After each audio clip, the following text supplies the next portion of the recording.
فقال سبحانه فاذكروني أذكركم واشكروا لي ولا تكفرون إن الحمد لله والصلاة والسلام على رسول الله وعلى آله وأصحابه وسلم تسليما كثيرا مزيدا إلى يوم الدين أما بعد আজকের পর্বে আমরা অবস্থান করছি বদরের ময়দানে। দুই বাহিনী প্রস্তুত, তারা মুখোমুখি অবস্থান করছে। সত্য আর মিথ্যে আজ মুখোমুখি দাঁড়িয়ে আল্লাহ তাআলা তার পরিকল্পনা অনুযায়ী দুই বাহিনীকে মুখোমুখি করিয়েছেন ইয়াউমুল ফুরকানের দিনে, যেন যে দলটি ধ্বংস হবার তারা যেন ধ্বংস হয় সত্য স্পষ্ট হবার পর, আর যে দলটি বেঁচে থাকবে তারাও যেন বেঁচে থাকে সত্য স্পষ্ট হবার পর। আগের পর্বে আমরা বিস্তারিত আলোচনা করেছিলাম কুরাইশদের সবচেয়ে বড় বাণিজ্যিক কাফেলার আক্রমণের সূত্র ধরে কিভাবে দুই বাহিনী বদরের প্রান্তরে যুদ্ধ করার জন্য মুখোমুখি হয়েছে। তবে এখানে একটি বিষয় বোঝা জরুরি, আর তা হল স্রেফ কাফেলা আক্রমণ আর সেই আক্রমণের প্রতিশোধ আর পাল্টা জবাব দেওয়ার জন্যই কেবল বদরের যুদ্ধ হয়েছে এমনটি নয়। কাফেলা আক্রমণের এই ঘটনাকে আমরা বদরের যুদ্ধের অনুঘটক বা উপলক্ষ ধরতে পারি। সত্যিকার অর্থে বদর ছিল সত্য আর মিথ্যার মধ্যে যুদ্ধ। দুনিয়াবী একটি ঘটনাকে উপলক্ষ করে বদরের যুদ্ধ সংঘটিত হয়েছিল সত্যি, তবে এই যুদ্ধের মনে রয়েছে আদর্শের দ্বন্দ্ব। এই দ্বন্দ্ব হচ্ছে তাওহীদ বনাম শিরকের দ্বন্দ্ব। যেদিন আল্লাহ রাসূল সাল্লাল্লাহু আলাইহি ওয়াসাল্লাম নবুয়ত প্রাপ্ত হলেন, সেদিনই বদর যুদ্ধের বীজ মাটিতে বপন করা হয়েছে। বাকি আর যা কিছু হয়েছে তার সবই হলো এই নবুয়তের বার্তাকে স্বীকার করে যারা মুসলিম হয়েছে এবং অস্বীকার করে যারা কাফির হয়েছে তাদের মধ্যকার বিরোধ। কাজে আমাদের মনে রাখতে হবে, বদরে যেই দুই বাহিনী মুখোমুখি হয়েছে তারা আসলে মুখোমুখি হয়েছে হক আর বাতিলের দাবিতে। দুনিয়াবী অর্থকড়ি এখানে মুখ্য ছিল না। এবার চলুন ঘুরে আসা যাক বদরের ময়দান থেকে। মুসলিম শিবিরে এই যুদ্ধের ব্যাপারে সবার মধ্যে আগে থেকেই একটা ইতিবাচক মনোভাব কাজ করছিল। আগের দিন তারা প্রশান্তির ঘুম দিয়েছেন।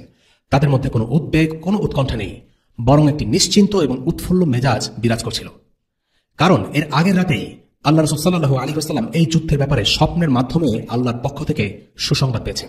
তাই সাহাবীদের মনে শুরু থেকেই এই প্রত্যাশা ছিল যে এই সকালেই আল্লাহ তাআলা যেই অঙ্গীকার তাদের করেছেন তার প্রমাণ তারা দেখতে পাবেন। শুধু তাই নয়, যুদ্ধের আগেই আল্লাহ রাসূল সাল্লাল্লাহু আলাইহি ওয়াসাল্লাম বদরের বিভিন্ন জায়গা দেখিয়ে বলেন যে এই জায়গাটি হবে অমুকের বধ্যভূমি, ওই জায়গাটি হবে অমুকের বধ্যভূমি। অর্থাৎ কাফিরদের কে কোথায় মারা পড়বে তা আগে থেকেই মুসলিমরা জেনে গিয়েছিল। যুদ্ধের কিছু আগে নবীজি সাল্লাল্লাহু আলাইহি ওয়াসাল্লাম সাহাবীদের ডেকে এই যুদ্ধে বিজয়ের সুসংবাদ দেন। যুদ্ধের আগেই বিজয়ের সুসংবাদ, পুরস্কারের অঙ্গীকার, রাসূলুল্লাহ সাল্লাল্লাহু আলাইহি ওয়াসাল্লামের অনুপ্রেরণা সবকিছু মিলিয়ে মুসলিম শিবিরে উৎসাহের মেজাজ বিরাজ করছিল। অন্যদিকে কাফিরদের শিবিরে ছিল উৎকণ্ঠা, অশান্তি আর অস্থিরতা। আগের পর্বে আমরা আলোচনা করেছিলাম যুদ্ধের ময়দানে পৌঁছানোর পরেও কুরাইশ শিবির ছিল বিভক্তি আর অনৈক্যে জর্জরিত। উতবা ইবনে রাবিয়ার কথা আমরা আলোচনা করেছিলাম, যে কিনা যুদ্ধের আগ মুহূর্ত পর্যন্ত কুরাইশদের বোঝাচ্ছিল যে কুরাইশদের কেন ফিরে যাওয়া উচিত। তার যুক্তি ছিল, মুসলিমদের মধ্যে যারা আছে তারা কুরাইশদেরই বাবা, ভাই অথবা সন্তান। এদের বিরুদ্ধে যুদ্ধ করে হাত রক্তাক্ত না করে কাজটা বরং অন্যান্য আরব গোত্রের উপর ছেড়ে দেয় ভালো। যদি তারা মুসলিমদের সাথে জিতে যায় তবে কুরাইশদের হাত এই রক্তারক্তি থেকে বেঁচে গেল, আর যদি মুসলিমরা জিতে যায় তবে কুরাইশদেরই লাভ, কারণ নবীজি সাল্লাল্লাহু আলাইহি ওয়াসাল্লাম ছিলেন একজন কুরাইশী। কিন্তু তার এই যুক্তি হালে পানি পেল না। আবু জাহেলের যুদ্ধোন্মাদনার জোশের সামনে প্রত্যেকে তাদের হুঁশ হারিয়ে ফেলল। আর এই ঘটনাটি ঘটছিল তখন যখন উভয় বাহিনী ময়দানে মুখোমুখি এবং একে অপরকে দেখছে। যুদ্ধের ঠিক আগ মুহূর্তেও যখন যুদ্ধে যাওয়ার ব্যাপারে দ্বিমত হয়, তখন আমরা আজ করতে পারি কুরাইশ মুশরিক বাহিনীর অন্তরের অবস্থা আসলে কতটা বিভক্ত আর দুর্বল অবস্থা ছিল। যে কোনো যুদ্ধে সৈনিকদের উদ্দীপনা আর উৎসাহ ধরে রাখা খুবই গুরুত্বপূর্ণ একটা ব্যাপার।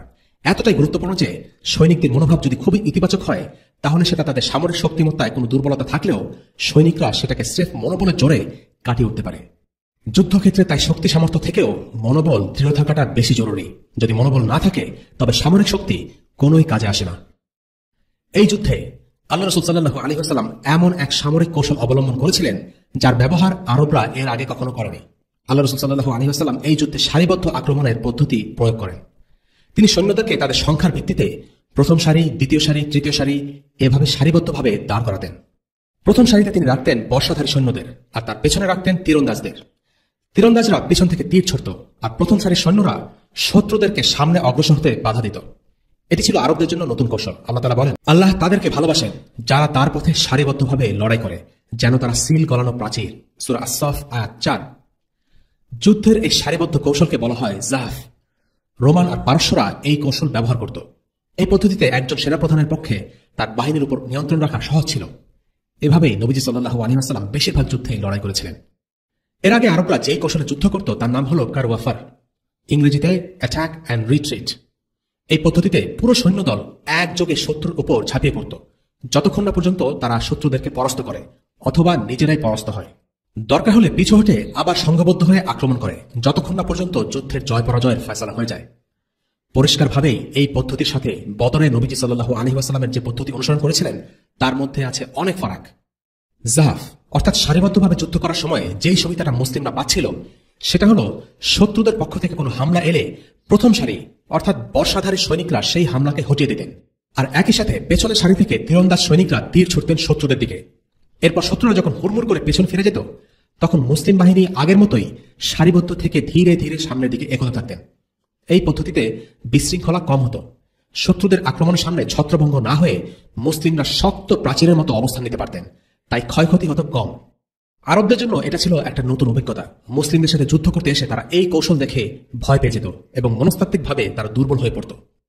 রাসূলুল্লাহ সাল্লাল্লাহু আলাইহি ওয়াসাল্লাম কোন মিলিটারি একাডেমিতে পড়াশোনা করেননি, কিন্তু পুরো সিরাত জুড়ে আমরা দেখি তিনি যুগান্তকারী কিছু সামরিক পন্থা অবলম্বন করেছেন, যেগুলো দেখে শত্রুরা হকচকিয়ে যেত। তিনি মিলিটারি স্ট্র্যাটেজিতে নতুন নতুন আইডিয়া গ্রহণ করেছেন এবং সাহাবীদের থেকে তিনি মতামত গ্রহণ করতেন। পরবর্তীতে এরকম আরো কিছু উদাহরণ আসবে ইনশাআল্লাহ। যাই হোক, রাসূলুল্লাহ সাল্লাল্লাহু আলাইহি ওয়াসাল্লাম যখন সৈনিকদের সারি সোজা করছিলেন তখন একটা অদ্ভুত ঘটনা ঘটে। ঘটনাটা ঘটেছিল যুদ্ধ শুরু হওয়ার কিছুক্ষণ আগে। রাসূলুল্লাহর হাতে একটি তীর। তিনি যুদ্ধে সেনাদের সারি সোজা করছেন। তিনি এমনভাবে সৈনিকদের সারি সোজা করে সাজাতেন যেন মনে হতো তিনি সৈনিকদের সারি নয় বরং সালাতের জন্য কাতার সোজা করছেন, অর্থাৎ একদম সোজা রাখতেন। সারিতে দাঁড়ানো এক সৈন্যের নাম ছিল সাওয়াদ বিন গাজিয়া রাদিয়াল্লাহু আনহু। তিনি তার সারি থেকে একটু সামনে এগিয়েছিলেন। রাসূলুল্লাহ তার পেটে আস্তে করে তীর দিয়ে একটা খোঁচা দিয়ে তাকে সারির ভেতরে ঠেলে দিলেন। সাওয়াদ বললেন, হে আল্লাহ রাসূল, আপনি আমাকে আঘাত করেছেন। আল্লাহ আপনাকে সত্য আর ইনসাফ সহকারে পাঠিয়েছেন। আমি এই ঘটনার বদলা নিতে চাই। এটা ছিল যুদ্ধের কিছুক্ষণ আগের ঘটনা। এক যোদ্ধা রাসূলুল্লাহকে বলছে সে বদলা নিতে চায়। রাসূলুল্লাহ সাল্লাল্লাহু আলাইহি ওয়াসাল্লাম তার পেট উন্মুক্ত করে দিয়ে বললেন, বদলা নেবে না। রাসূল সাল্লাল্লাহু আলাইহি ওয়াসাল্লাম রাগ করলেন না, সাওয়াদকে জেলে বন্দী করতে বললেন না। তিনি ইনসাফ করতে চাইলেন, তাই সাওয়াদকে বললেন, বদলা না। পৃথিবীর আর কোন মিলিটারি কমান্ডার এভাবে সুবিচার প্রতিষ্ঠা করবে আমরা এমনটা কল্পনা করতে পারি না। কিন্তু যাকে নিয়ে আমাদের এই সিরিজ, তিনি হলেন আল্লাহর পক্ষ থেকে প্রেরিত রাসূল মুহাম্মদ সাল্লাল্লাহু আলাইহি ওয়াসাল্লাম। তিনি এসেছেন ছোট বড় সমস্ত বিষয়ে ইনসাফ প্রতিষ্ঠা করতে। যেহেতু তার পক্ষ থেকে ভুলে সাওয়াদের পেটে খোঁচা লেগেছে, তাই তিনিও তার পেট উন্মুক্ত করে দিলেন যেন সাওয়াদ উপযুক্ত বদলা নিতে পারেন। সাওয়াদ বদলা নিলেন বটে, এক অদ্ভুত বদলা, যেভাবে আর কেউ কখনো বদলা নেয়নি, নেবেও না।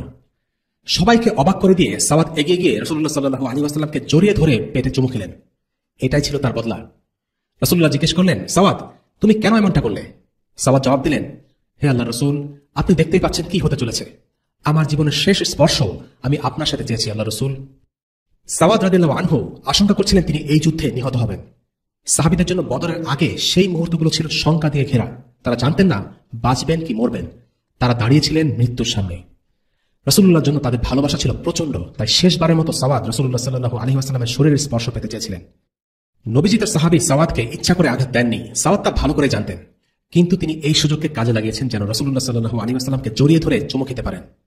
মুসলিমরা এভাবে ভাবতেন না যে রাসূলুল্লাহ সাল্লাল্লাহু আলাইহি ওয়াসাল্লামের কারণে আজকে তাদের বিপদ, তারা মৃত্যুর সম্মুখীন, বরং আল্লাহ ও তার রাসূলের জন্য তারা স্বেচ্ছায় মৃত্যুকে আলিঙ্গন করতে প্রস্তুত ছিলেন। রাসূলুল্লাহ সাল্লাল্লাহু আলাইহি ওয়াসাল্লাম সাওয়াদের জন্য দোয়া করলেন। সাওয়াদ যেভাবে রাসূলুল্লাহকে ভালোবেসেছেন সেটাই সত্যিকারের ভালোবাসা, কবিতা কিংবা নসির নয়। রাসূলুল্লাহর জন্য সত্যিকারের ভালোবাসা হলো তার জন্য, তার সম্মানের জন্য, তার আনিত দ্বীনের জন্য নিজের জীবনকে মৃত্যুর মুখে ঠেলে দিতে দ্বিধা না করা, নিজের জান, মাল, পরিবার, টাকা পয়সা, সন্তান সন্ততি, মেধা সবকিছুকে কুরবানি করে দেওয়া। রাসূলুল্লাহকে ভালোবাসা মানে তার দ্বীনকে ভালোবাসা, তার শরিয়া ও সুন্নাহকে ভালোবাসা, তার সবকিছুকে ভালোবাসা। রাসূলুল্লাহ সাল্লাল্লাহু আলাইহি ওয়াসাল্লাম তার বাহিনী সাজালেন, লড়াইয়ের স্থান বাছাই করলেন, তার সঙ্গীদের সাথে পরামর্শ করলেন, একে একে সমস্ত প্রস্তুতি গ্রহণ করলেন। এরপর আবু বকর রাদিয়াল্লাহু আনহু এবং সাআদ বিন মুআয রাদিয়াল্লাহু আনহুর সাথে ফিরে গেলেন তার তাঁবুতে। জাগতিক সকল প্রস্তুতি নেওয়ার শেষে এরপর তিনি আল্লাহ আযজা ওয়া জাল্লার উপর ভরসা করে দোয়া করলেন।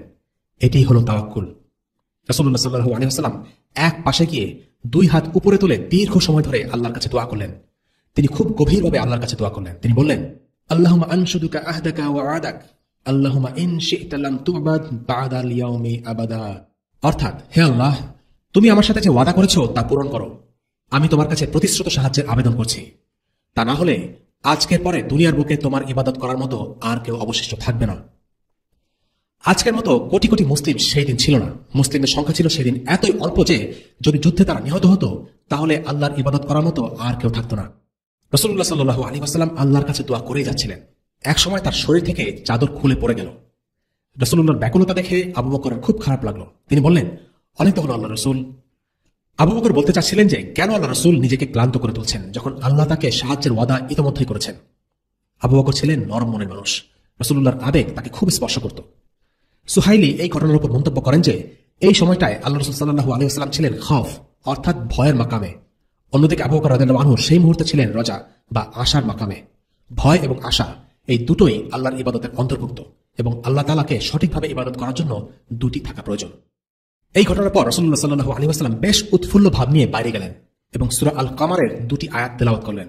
সংঘবদ্ধ দলটি শীঘ্রই পরাজিত হবে এবং পিঠ দেখিয়ে পালাবে, বরং কিয়ামত তাদের প্রতিশ্রুত সময়, আর কিয়ামত অতি ভয়ঙ্কর ও তিক্ততর। সূরা আল কামার আয়াত 45 এবং 46। এই আয়াতের মাধ্যমে আল্লাহ তাআলা রাসূলুল্লাহ সাল্লাল্লাহু আলাইহি ওয়াসাল্লামের দীর্ঘ দোয়ার পর তাকে বিজয়ের সুসংবাদ দেন। আল্লাহ রাসূল সাল্লাল্লাহু আলাইহি ওয়াসাল্লামের এই দোয়ার কথা আল্লাহ তাআলা কোরআনে উল্লেখ করেছেন। তিনি বলেন, আর স্মরণ করো যখন তোমরা তোমাদের রবের নিকট কাতর কণ্ঠে ফরিয়াদ করছিলে, তখন তিনি তোমাদের ডাকে সাড়া দিয়েছিলেন যে নিশ্চয়ই আমি তোমাদেরকে পরপর আগমনকারী 1000 ফেরেশতা দ্বারা সাহায্য করছি। সূরা আনফাল আয়াত 9। আল্লাহ সুবহানাহু ওয়া তাআলা রাসূলুল্লাহ সাল্লাল্লাহু আলাইহি ওয়াসাল্লামকে জানিয়ে দিলেন তিনি 1000 ফেরেশতা পাঠাবেন। কাফিরদের সাথে লড়তে একজন ফেরেশতাই যথেষ্ট। জিবরিল আলাইহিস সালাম তার পাখার সরু প্রান্ত দিয়েই পুরো লুত জাতিকে ধ্বংস করে দিয়েছিলেন। তারপরেও আল্লাহ তাআলা 1000 ফেরেশতা পাঠানোর ওয়াদা করেছেন, কারণ তিনি চেয়েছেন আল্লাহ রাসূলের মনে স্বস্তি এনে দিতে। এখানে সংখ্যা আসল কথা নয়, আসল কথা হলো রাসূলুল্লাহ সাল্লাল্লাহু আলাইহি ওয়াসাল্লামের মনের প্রশান্তি। ইবনে ইসহাক থেকে বর্ণিত, আল্লাহ রাসূল সাল্লাল্লাহু আলাইহি ওয়াসাল্লাম যখন কুরাইশদের ময়দানে জড়ো হতে দেখলেন তখন তিনি দোয়া করলেন, হে আল্লাহ, কুরাইশরা আজ নেমে এসেছে অহংকার আর দম্ভ ভরে তোমার বিরোধিতায় আর তোমার রাসূলকে মিথ্যা প্রমাণ করতে। হে আল্লাহ, আজ তোমার প্রতিশ্রুত সাহায্যের বড় বেশি প্রয়োজন। হে আল্লাহ, তুমি আজ ওদেরকে ছিন্ন ভিন্ন করে দাও। এরপর আল্লাহ রাসূল সাল্লাল্লাহু আলাইহি ওয়াসাল্লাম তার তাঁবু থেকে বের হয়ে এলেন। হাতে এক মুঠো বালু নিয়ে মুশরিক বাহিনীর দিকে ছুড়ে মেরে বললেন, এই মুখগুলো ধুলোয় ধূসরিত হোক। আল্লাহ রাসূল সাল্লাল্লাহু আলাইহি ওয়াসাল্লামের ছুড়ে মারা এই বালু কুরাইশ বাহিনীর প্রত্যেক সদস্যের চোখে আঘাত হানল। আল্লাহ তাআলা বললেন, সুতরাং তোমরা তাদেরকে হত্যা করনি, বরং আল্লাহই তাদেরকে হত্যা করেছেন। আর তুমি মাটির মুষ্টি নিক্ষেপ করনি, যখন তা নিক্ষেপ করেছিলে বরং তা নিক্ষেপ করেছিলেন স্বয়ং আল্লাহ, যেন ঈমানদারদের প্রতি ইহসান করতে পারেন যথার্থভাবে। নিঃসন্দেহে আল্লাহ সবকিছু শোনেন এবং জানেন। সূরা আনফাল আয়াত 17। রাসূলুল্লাহ সাল্লাল্লাহু আলাইহি ওয়াসাল্লাম পুরো সময় জুড়ে মুসলিম বাহিনীকে নানাভাবে উদ্বুদ্ধ করছিলেন। তিনি তার বাহিনীর সামনে দাঁড়িয়ে বললেন, যে কেউ আজ শত্রুদের সাথে বীরত্বের সাথে লড়াই করবে এবং পিছু না হতে সামনের দিকে অগ্রসর হবে, আল্লাহ তাকে জান্নাতে প্রবেশ করাবেন। সহিহ মুসলিমের এক বর্ণনায় আছে, রাসূলুল্লাহ সাল্লাল্লাহু আলাইহি ওয়াসাল্লাম তার বাহিনীর সামনে দাঁড়িয়ে তাদেরকে উৎসাহ দিয়ে বললেন, ছুটে যাও সেই জান্নাতের দিকে যার বিস্তৃতি আকাশ এবং পৃথিবীর সমান। উমাইর ইবনে আল হামাম জিজ্ঞেস করলেন, সত্যি সত্যি এত বড় জান্নাত আছে? রাসূলুল্লাহ সাল্লাল্লাহু আলাইহি ওয়াসাল্লাম বললেন, হ্যাঁ অবশ্যই আছে। এই কথা শুনে উমাইর বলে উঠলেন, বাহ বাহ। রাসূলুল্লাহ সাল্লাল্লাহু আলাইহি ওয়াসাল্লাম তাকে জিজ্ঞেস করলেন, বাহ কেন বললে? উমাইর উত্তর দিলেন, আমি ভাবছি, ইস, আমি যদি জান্নাতে যেতে পারতাম। রাসূলুল্লাহ সাল্লাল্লাহু আলাইহি ওয়াসাল্লাম বললেন, অবশ্যই, তুমি জান্নাতীদেরই একজন। এরপর উমাইর ইবনে হামাম উঠে দাঁড়ালেন এবং কয়েকটি খেজুর বের করে খেতে শুরু করলেন। হঠাৎ উচ্ছ্বাসিত কণ্ঠে বলে উঠলেন, আরে খেজুরগুলো খেতে তো অনেক সময় লেগে যাবে। উমাইর রাসূলুল্লাহ সাল্লাল্লাহু আলাইহি ওয়াসাল্লামের কথায় অনুপ্রাণিত হয়ে আল্লাহর পথে মারা যেতে রীতিমতো ব্যস্ত হয়ে পড়েছিলেন। তিনি শহীদ হওয়ার জন্য এতটা ব্যাকুল ছিলেন যে তার কাছে মনে হচ্ছিল খেজুর খাওয়া শেষ করে যুদ্ধে যোগ দিতে গেলে অনেক দেরি হয়ে যাবে। তাই তিনি খেজুরগুলো ফেলে সাথে সাথে ময়দানে ছুটে যান এবং পরবর্তীতে তিনি শহীদ হন। এমন আরো একটি ঘটনা বর্ণনা করেছেন ইবনে ইসহাক। ইবনে ইসহাক বলেন, আফরার পুত্র আউফ ইবনে হারিস রাসূলুল্লাহ সাল্লাল্লাহু আলাইহি ওয়াসাল্লামকে বলল, ইয়া রাসূলুল্লাহ, আল্লাহ বান্দার উপর কিসে খুশি হন? রাসূলুল্লাহ সাল্লাল্লাহু আলাইহি ওয়াসাল্লাম বললেন, বর্মহীন শরীরে দুশমনদের মধ্যে ঢুকে যুদ্ধ করলে আল্লাহ খুশি হন। এই কথা শুনে আউফ শরীর থেকে বর্ম খুলে ফেলে তলোয়ার নিয়ে যুদ্ধ করতে করতে শহীদ হয়ে যান। রাসূলুল্লাহ সাল্লাল্লাহু আলাইহি ওয়াসাল্লাম তার বাহিনীকে উদ্বুদ্ধ করেছিলেন, কারণ তা ছিল আল্লাহর তরফ থেকে তার প্রতি নির্দেশ। আল্লাহ তাআলা বলেন, হে নবী, তুমি মুমিনদেরকে জিহাদের জন্য উদ্বুদ্ধ করো। যদি তোমাদের মধ্য থেকে 20 জন ধৈর্যশীল থাকে, তারা 200 জনকে পরাস্ত করবে। আর যদি তোমাদের মধ্যে 100 জন থাকে, তারা কাফিরদের 1000 জনকে পরাস্ত করবে। এর কারণ হচ্ছে তারা এমন জাতি যারা আল্লাহর শক্তি সম্পর্কে কিছুই বোঝে না। সূরা আনফাল আয়াত 65। বদরের প্রান্তরে প্রথম রক্তপাতের ঘটনা ঘটে যুদ্ধ শুরুর কিছু আগে। আগত কুরাইশ বাহিনীতে এক বেয়াদব আর প্রচন্ড বদমেজাজি এক লোক ছিল। তার নাম ছিল আসওয়াদ আল মাকজুমি। সে ছিল একটা গুন্ডা প্রকৃতির লোক। সে জিদ করল যে মুসলিমদের কবজায় থাকা কুয়া থেকে পানি তুলে খাবে। সে বলল, আমি মুসলিমদের হাউস থেকে যে করে হোক পানি খাবো, দরকার হলে ভেঙে ফেলবো, প্রয়োজন হলে মরে যাব। এই বলে সে জিদ করে কুয়ার দিকে এগোতে থাকলো। হামজা রাদিয়াল্লাহু আনহু এগিয়ে আসলেন। তার পায়ে আঘাত করলেন। তার পা শরীর থেকে বিচ্ছিন্ন হয়ে গেল, কিন্তু সে এতই একগুঁয়ে ছিল যে তার শরীর থেকে ফিনকি দিয়ে রক্ত ছুটছে। সে অবস্থায় হামাগুড়ি দিয়ে এগোতে থাকলো, কারণ যে করেই হোক তার শপথ পূরণ করা চাই। এরপর হামজা রাদিয়াল্লাহু আনহু আবার তাকে আঘাত করে তাকে হত্যা করলেন। সে সময় যুদ্ধ ছিল সম্মুখ যুদ্ধ। দুই পক্ষ ময়দানে একেবারে সামনাসামনি মুখোমুখি হয়ে ঢাল তলোয়ার বর্ষা নিয়ে যুদ্ধ করত। তবে মূল যুদ্ধের আগে আরবদের একটি রেওয়াজ ছিল, আর সেটা ছিল দ্বন্দ্বযুদ্ধ বা দ্বৈত যুদ্ধ, ইংরেজিতে বলা হয় ডুয়েল। দ্বন্দ্বযুদ্ধে এই দুই পক্ষ থেকে এক একজন করে আসে এবং তারা যুদ্ধ করে। এই যুদ্ধটা যতটা না পেশি শক্তির, তার চেয়েও বেশি মনস্তত্ত্বের। কারণ যেই দলের সদস্য দ্বন্দ্বযুদ্ধে জিতে, স্বাভাবিকভাবেই তারা বেশ আত্মবিশ্বাসের সাথে ময়দানে ঝাঁপিয়ে পড়ে। বদরের যুদ্ধের আগে 3টি দ্বন্দ্বযুদ্ধ হয়েছিল। কুরাইশদের 3 জন, উতবা বিন রাবিআ, তার ছেলে আল ওয়ালিদ বিন উতবা আর তার ভাই শাইবা, এদেরকে দ্বন্দ্বযুদ্ধের জন্য পাঠানো হলো।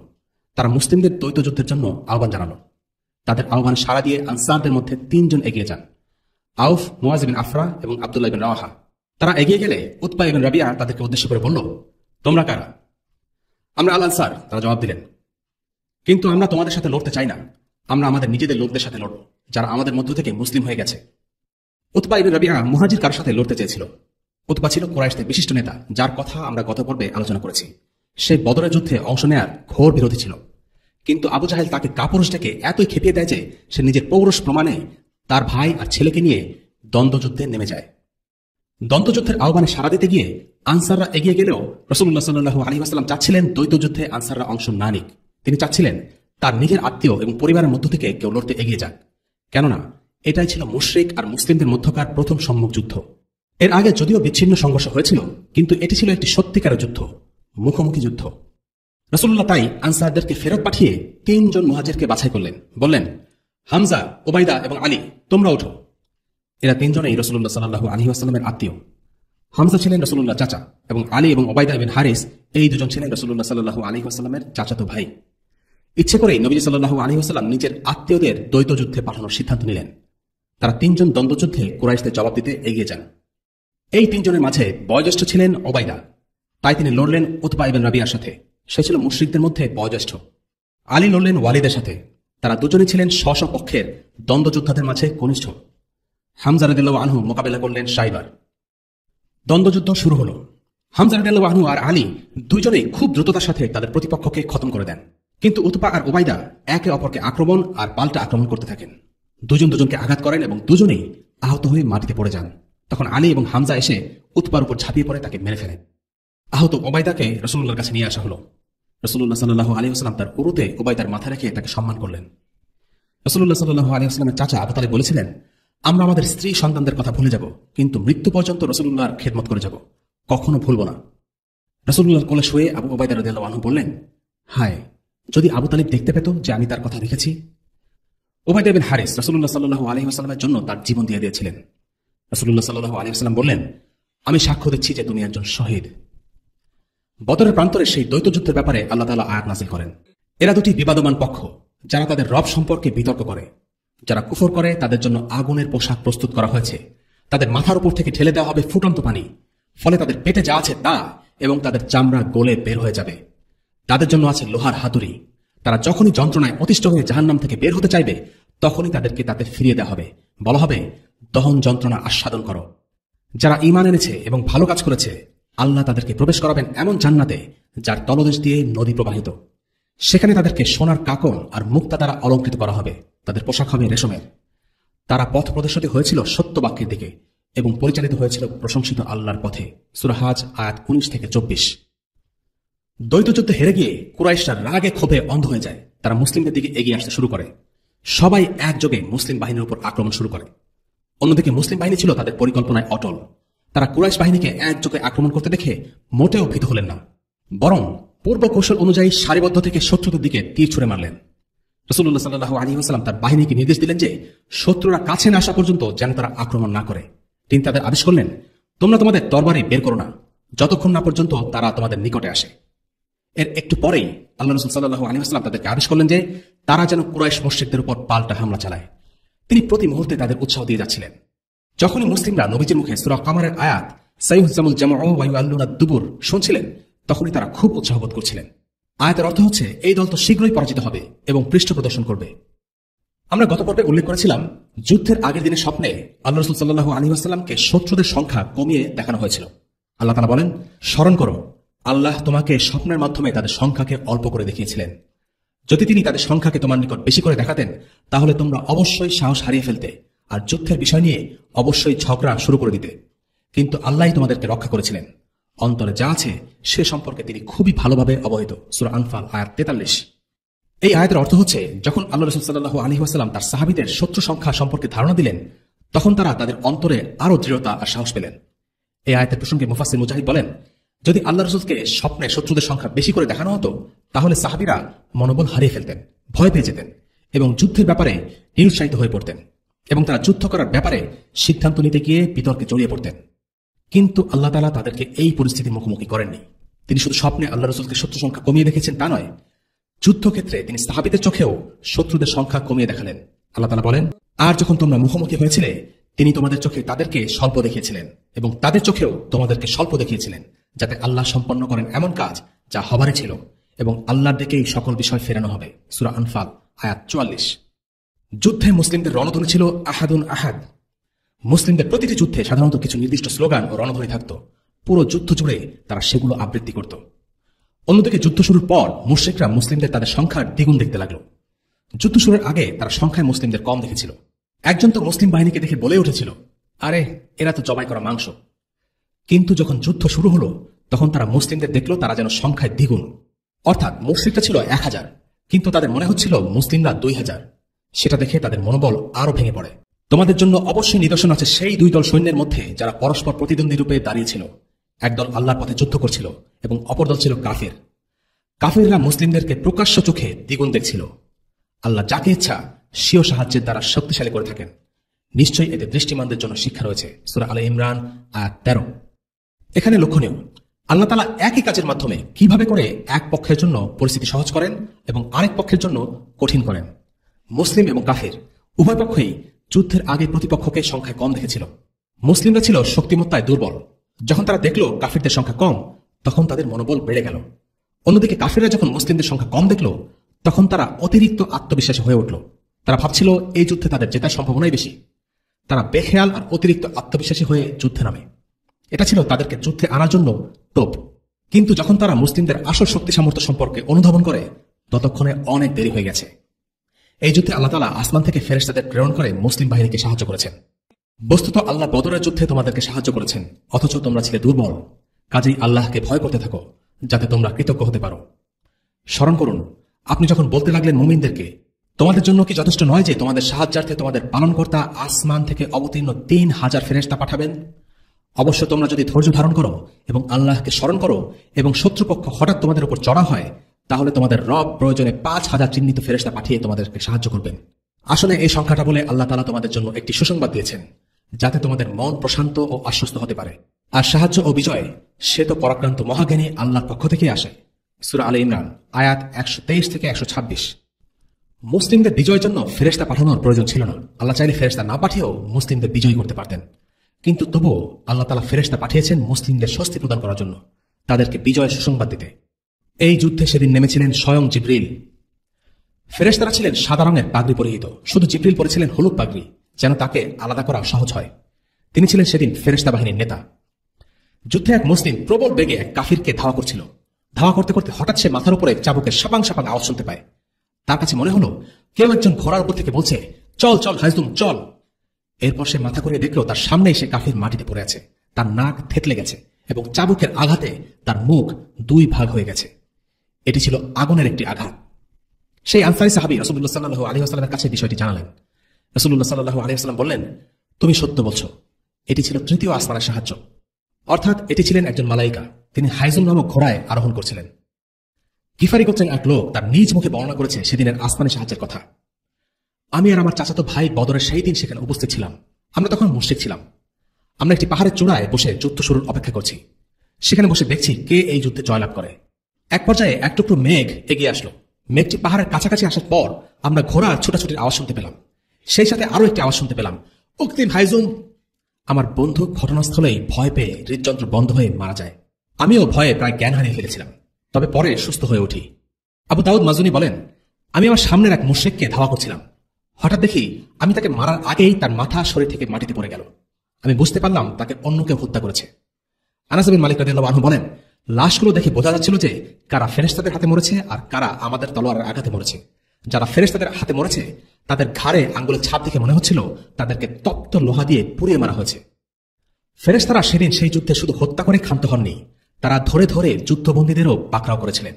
আল আব্বাসকে সেদিন নবীজির কাছে ধরে নিয়ে আসে এক আনসারী সাহাবী।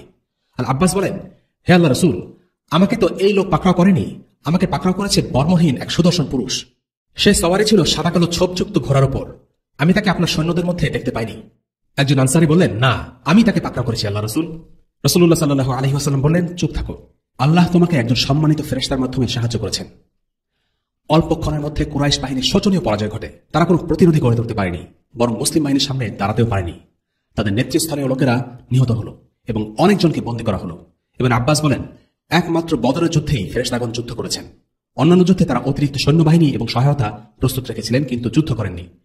এই যুদ্ধে 70 জন মুশরিক নিহত হয় এবং 70 জন যুদ্ধবন্দী হয়। মুসলিমদের কেউ যুদ্ধবন্দী হয়নি।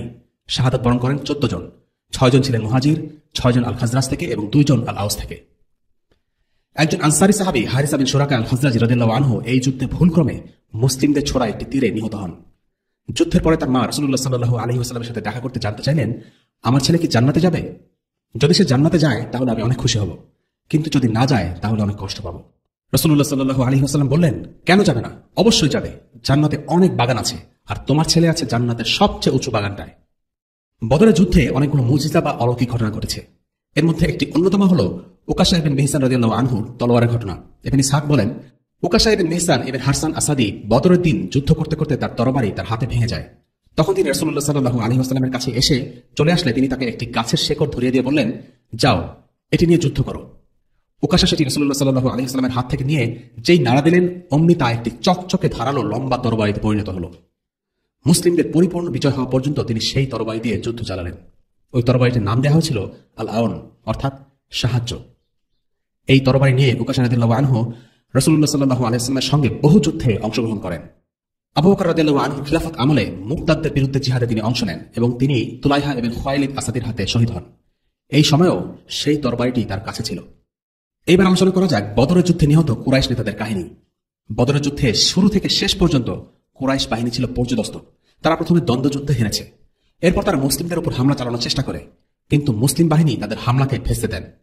অল্পক্ষণের মধ্যেই তাদের পুরো বাহিনী ভেঙে পড়ে। ফেরেশতাদের আক্রমণকে সামাল দেওয়ার মতো কোনো ক্ষমতাই মানুষের নেই, কুরাইশদের ছিল না। কুরাইশ এসেছিল প্রায় 1000 সৈনিক নিয়ে। এর মধ্যে 70 জন মারা যায় আর 70 জন যুদ্ধবন্দী হয়। পুরোপুরি বিধ্বস্ত একটি বাহিনী নিয়ে কুরাইশরা শেষ পর্যন্ত ময়দান ছেড়ে পালিয়ে যায়। তবে পরিসংখ্যান সবসময় বাস্তবতাকে পুরোপুরি তুলে ধরতে পারে না। কুরাইশদের সবচেয়ে বড় ক্ষতি এটা ছিল না যে তাদের 70 জন সৈনিক মারা গেছে। 1000 সদস্য বিশিষ্ট একটি বাহিনীর 70 জন যদি মারা যায় আর 70 জন যদি যুদ্ধবন্দী হয়, তবে নিঃসন্দেহে সেটা একটা বিরাট ক্ষতি। তবে কুরাইশদের সবচেয়ে বড় ক্ষতি ছিল এই যুদ্ধে তাদের প্রথম সারির নেতৃবৃন্দের প্রত্যেকে নিহত হওয়া। যুদ্ধক্ষেত্র বা রাজনীতিতে একজন নেতার জীবনের দাম সৈনিক বা কর্মীর জীবনের চাইতে অনেক বেশি, কারণ তারা বাকিদের নেতৃত্ব দেয়, পরিচালনা করে এবং পরিকল্পনা করে। বদরের যুদ্ধে কুরাইশদের সিনিয়র নেতৃবৃন্দের মৃত্যু কুরাইশদের কোমর ভেঙে দেয়। তাদের মৃত্যুর পর দ্বিতীয় সারির নেতারা মক্কার ক্ষমতা লাভ করে, কিন্তু তারা প্রথম সারির নেতাদের মতো এতটা শক্তিশালী এবং চৌকস ছিল না। বদরের মুশরিকদের যে ক্ষতি হয়েছিল সেই ক্ষতি তারা আর কখনো কাটিয়ে উঠতে পারেনি। কাজে এবার আলোচনা করা যাক কুরাইশদের প্রথম সারির সেসব নেতাদের কাহিনী যারা এতকাল ধরে ইসলামের বিরুদ্ধে যুদ্ধে নেতৃত্ব দিয়ে এসেছে। এদের মধ্যে প্রথম যে নামটি আসে সে আর কেউ নয়, সে হচ্ছে আবু জাহেল। আজকের পর্বে আমরা শুধু তার কাহিনী আলোচনা করে শেষ করব। পরবর্তী পর্বে বাকিদের কথা আলোচনা করা হবে ইনশাআল্লাহ। আবু জাহেল হচ্ছে এই মুসলিম উম্মতের ফিরআউন।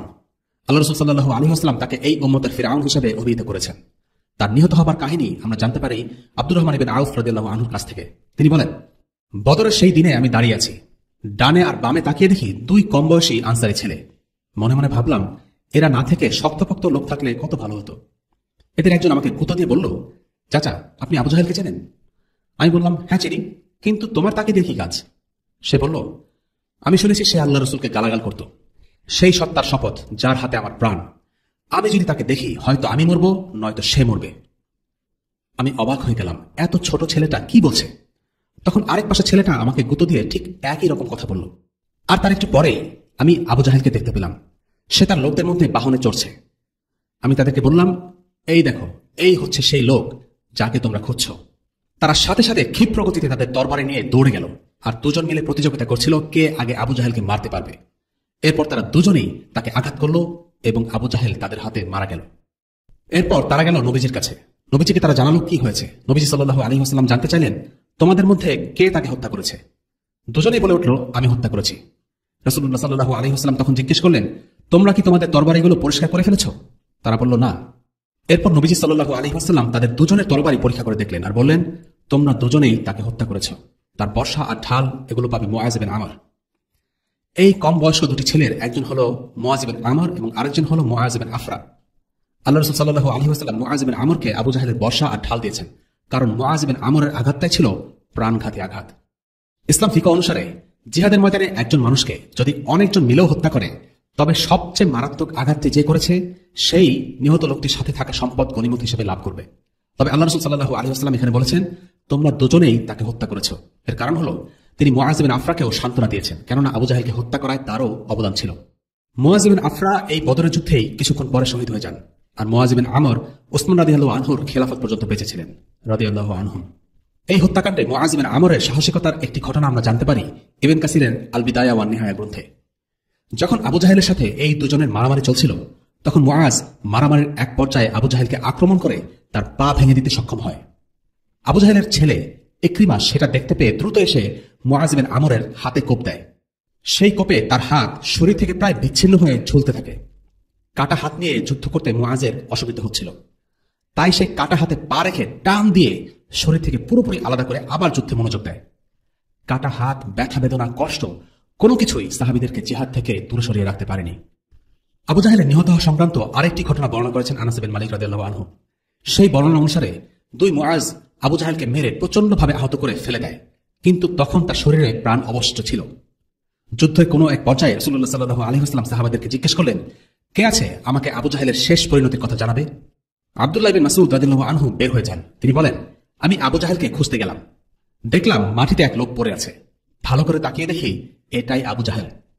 আমি তার গলায় পা রাখলাম। মক্কায় সে একবার আমাকে বন্দী করে লাথি মেরেছিল। আব্দুল্লাহ বিন মাসউদ রাদিয়াল্লাহু আনহু তাকে জিজ্ঞেস করলেন, আল্লাহর দুশমন, দেখলি তো শেষ পর্যন্ত আল্লাহ তোকে কিভাবে অপমানিত করলেন? আবু জাহেল বলল, আল্লাহ আমাকে অপমানিত করেছেন? আরে বেটা, যাকে তুই হত্যা করলি তার চেয়ে অভিজাত আর কেউ কি আছে? বল আমাকে, আজ কারা জয়ী হয়েছে? আবু জাহেল শেষ মুহূর্তে এসেও যুদ্ধের ফলাফল জানতে চেয়েছিল। অপর এক বর্ণনায় আছে, আব্দুল্লাহ বিন মাসউদ রাদিয়াল্লাহু আনহু বলেন, আবু জাহেল মাটিতে শুয়ে তার ধারালো তরবারি নিয়ে নিজেকে বাঁচানোর চেষ্টা করছিল। আমার তরবারিটি ছিল ভোঁতা। আমি আবু জাহেলের হাতে আঘাত করে তার তরবারি ফেলে দিলাম আর তার বুকের উপর পা দিয়ে দাঁড়ালাম। আবু জাহেল আমাকে বলল, ওরে বকরি রাখাল, তুই তো দেখি বহুত উঁচু জায়গায় উঠে গেছিস।